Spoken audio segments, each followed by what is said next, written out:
What do you need to start playing D&D? I've been playing about a year, and I've come to the conclusion you either need absolutely nothing or tons of stuff. Let's see what we need.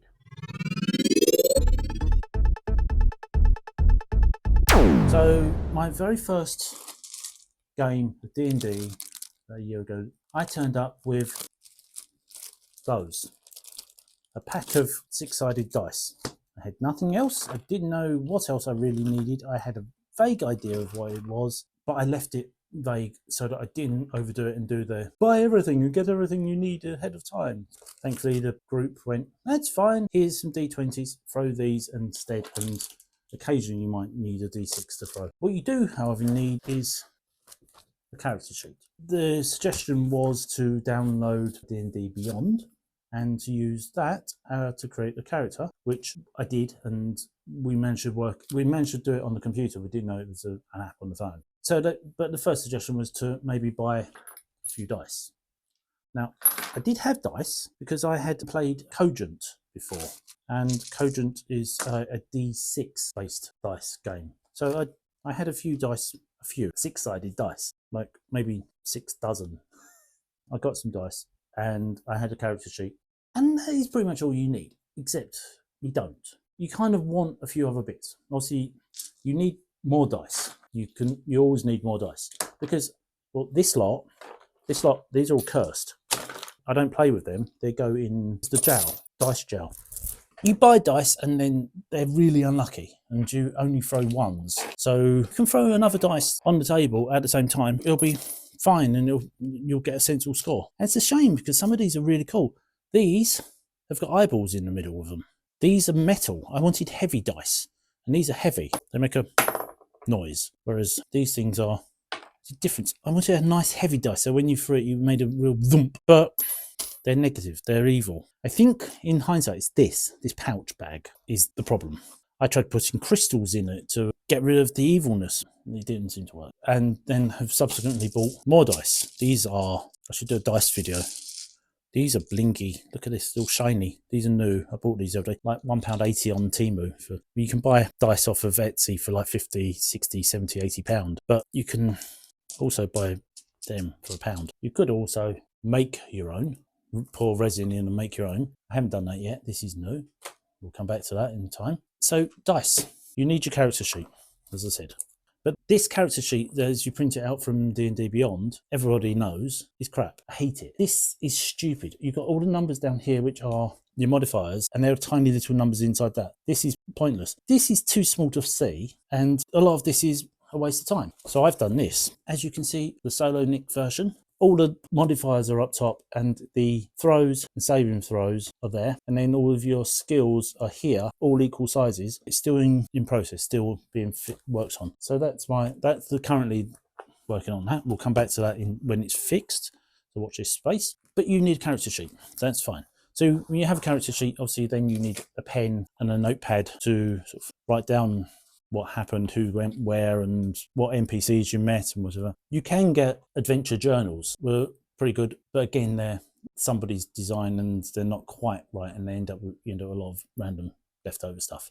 So you have your dice. You can also get dice trays, which is a new addition I got, and these are the dice. These are the current dice. These are the ones I'm using, and you throw your dice in there so they don't go everywhere and bounce all over the table. You also need a chimera to accompany you occasionally, especially when you go to Arcadia, because she's part of the requirement. That's an expensive addition. So there's your dice tray. We use extra dice. You can also make your own dice if you need a special dice. My familiar is the Beholder Dragon Ichabod needed his own dice because he has eyes that shoot in random directions, and I need to know which direction it's firing at, and that's on target. That's aiming that way. And you then obviously need models. You've got two choices. You can either be a theatre of the mind kind of person, which honestly is crap, or you can have models, and you can put your models on the table and say, my Harrigan priestess stands in front of the giant barbarian and casts Eldritch Blast. And you can see the distance and things. And then you can then get these things, which are the rings that go around the base of the models, like that. And they fit around, supposedly, or they just hang over them. They tell you what it is. So you'd hang that over him. If he's grappled, it can go on there, and you know that he's grappled.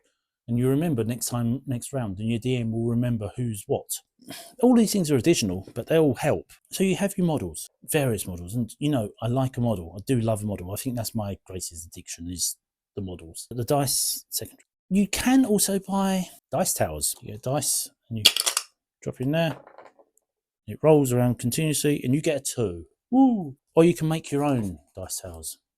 This is one from quite a while back. I made a rendition of Alfred's Tower in Wiltshire. It's not right. It should be about this tall and about much skinnier.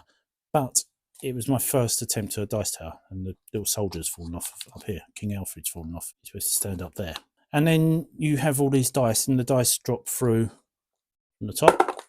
They come out there, and you landed, and you get a 2, sensing a theme. So you can make your own dice towers, you can buy your own dice towers, you can 3D print, which is this dice towers. You can get the models, and you can get dice that are clearly cursed. And you need your notebook and your character sheet and your dice towers and your pens. And you also need terrain. If you want to play on a board, I've made terrain boards out of flow art paintings, which you can see as videos. And then you can make, or you can buy, you can 3D print again. Terrain. You can make terrain quite literally out of bits of XPS foam and make walls. You put them down, you make a wall, make a room. You've got somewhere for your players to fight the big bad boss. You can 3D print or buy 3D printed walls, small pieces. These are quite good. I would like them to be bigger. I'd like all of this to be more uniform. And then you need somewhere to store it.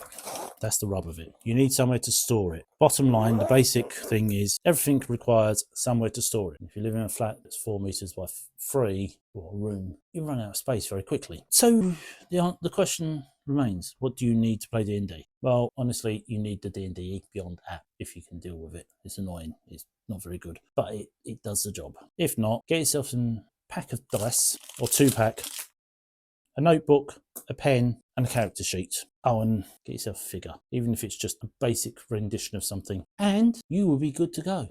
And you can start playing. Of course, if you're a DM and you want a DM, you might want a screen. You might want some sort of app where you can keep all your notes, like Obsidian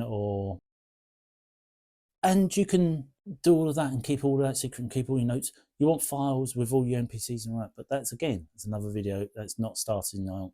Most importantly, some friends or some random strangers you found on the internet that are willing to play with you. Be careful what you search for that, because that can come up with some really dodgy results. But in the meantime, yes, what you need to play D&D. If this was good and fun and entertaining, and do you have all of this? What do you not have, and what am I missing? What do I need? What more do I need? What's more? Tell me, I must buy more. Yeah, leave comments down below. If you like this video, give it a thumbs up. Share this video with somebody who's not played and you want to either scare them away from playing, or you want to encourage them. You don't want to play D&D. Look, you need all this stuff. My cousin Vinny wants to play. I don't want him to play. Look, send him that video. Oh, okay, that'll do it. Yeah, my cousin Vinny. But yeah, that's it. That's me. I'm now going to tidy up all this mess I've just made. See you soon. Bye. Oh, God, can't get up. Ow, my knee. Ow.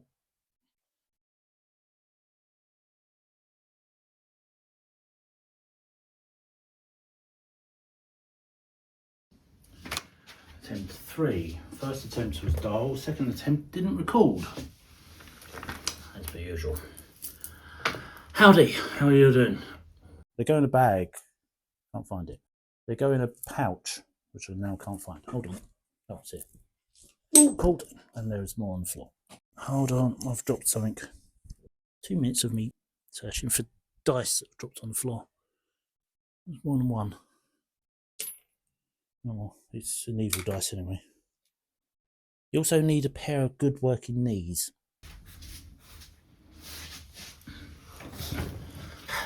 Right, she's going to help.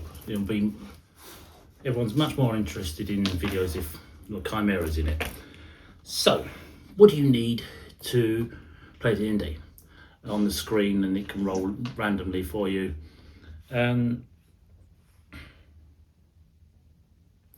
you can even throw dice on that digitally. Metal dice, because I wanted a nice heavy dice, so when I roll, we do that. Oh my God, it threw a 12. You saw it. I threw double figures. I have Wheaton's disease. Will Wheaton, who was Wesley Crusher on Star Trek many years back, is a famous D&D player, and he is famous for throwing the worst rolls ever. He gets 1s and 2s almost consistently. Everything he does fails, and I seem to have that. I have Wheaton's disease. So I thought I'd buy a nice heavy dice, and they'll cure the thing. I'll throw something that'll make a real nice noise. And 1. These have eyeballs inside them. When you roll them, the eyeball stands up.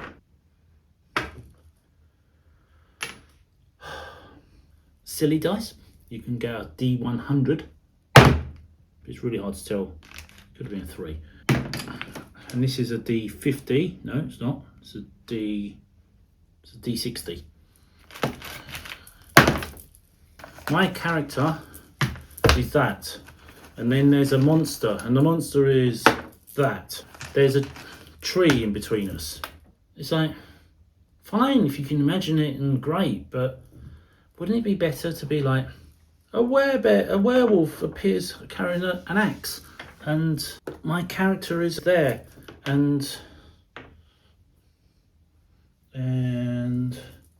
there's a giant bottle in the way, filled up with dead bodies. What's better? Oh, I mixed them up. I got the tree mixed up with the character. I'm discombobulated. I think I might just stick with the one I've got because it's not on right. Somewhere to roll your dice on the off chance that it might actually improve your dice rolling. I'm not even kidding. Once again, 1. If you do that and the dice get stuck, see? D100, which is basically a golf ball. And they come out and they land on a 2. Consistent. And you need dice towers because they're completely pointless and they just take up space. You also need some friends. They help. Friends that want to play. Not just friends, because you can have friends.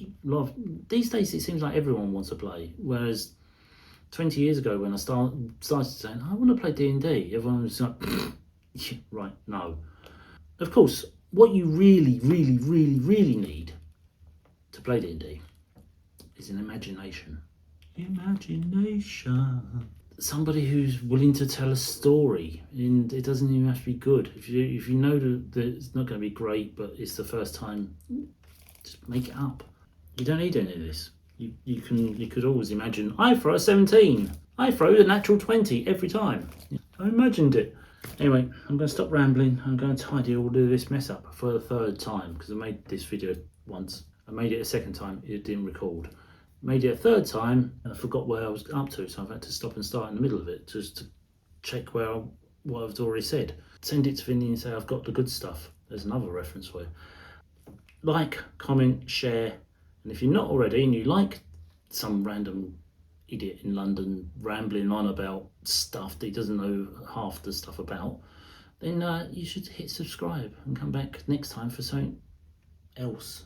Probably painting one of these figures or one of the myriad of other figures I've got to do. Or making maps. I've got to do that one too. Chaos. Okay, where are we going with this?